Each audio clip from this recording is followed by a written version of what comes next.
Have you ever thought to yourself what powers your beliefs and your identity?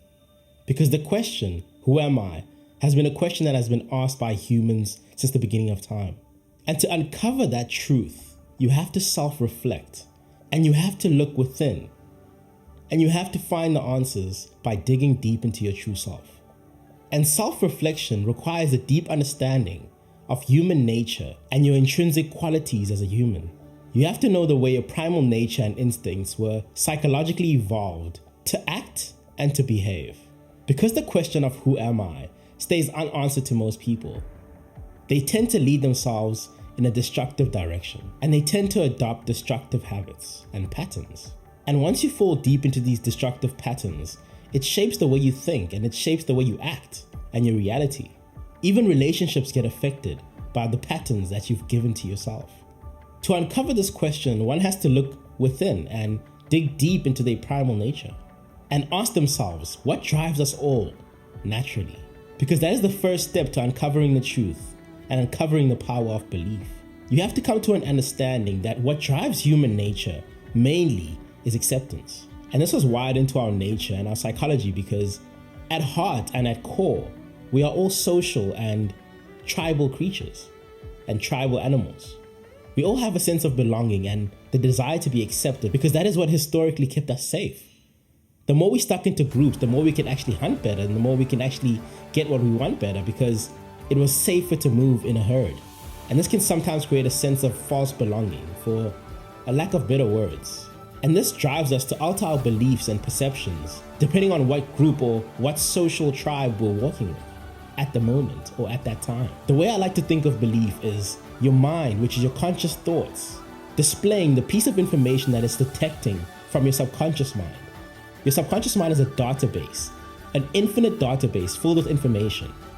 And your conscious mind is just picking through thoughts and information and channeling it depending on what situation you're in. And belief is the display of that channel, and in other words, it's your perception.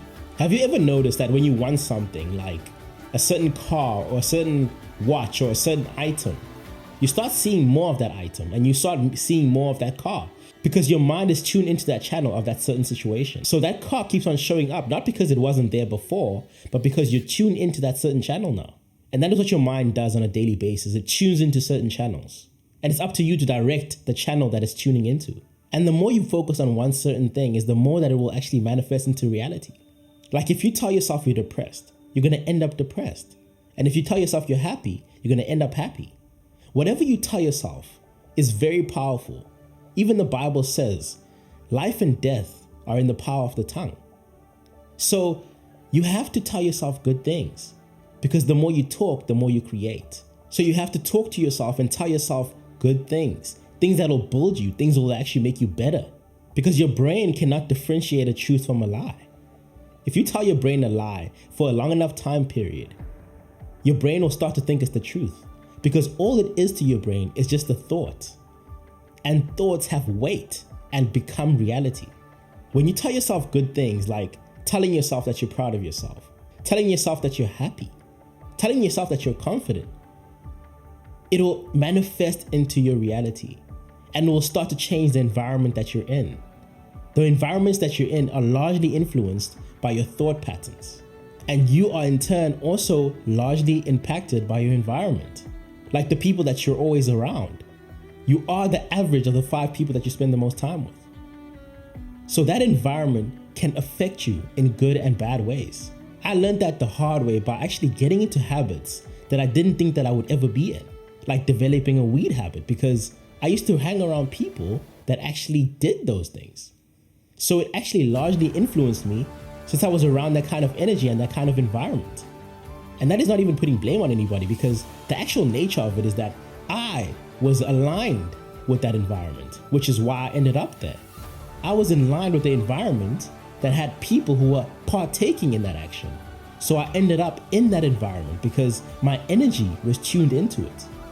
Your body will always find ways to get you into the environment that your mind is already in. And because I developed this habit, I actually ran into other problems in my life, like developing mental health issues. Because I was tuned into that certain energy, it gave me the reality of that energy. And it gave me the consequences of that reality. And to get out of that situation and to get out of that cycle, I had to have the willpower to actually take myself out of those environments. And the way I did that was by changing the things that I told myself, by changing my goals, by aligning with the energy that I wanted out of my life. And to get out of that environment, I had to change what I told myself, and I had to change my thought patterns.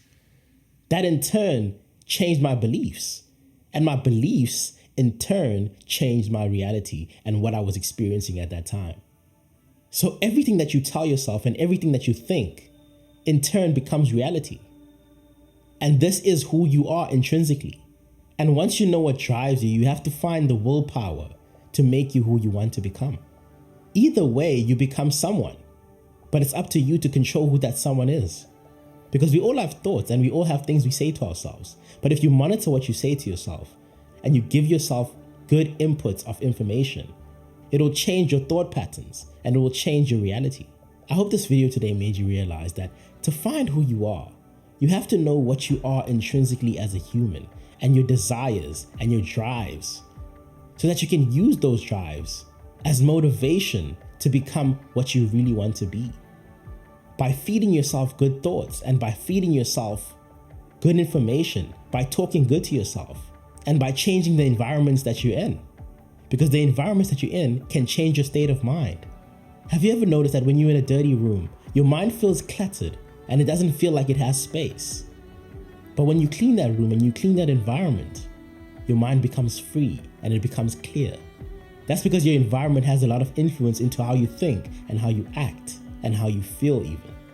Because your thoughts become words, and words are such a powerful way to manifest reality. I appreciate you for being part of this thought process with me. Thank you.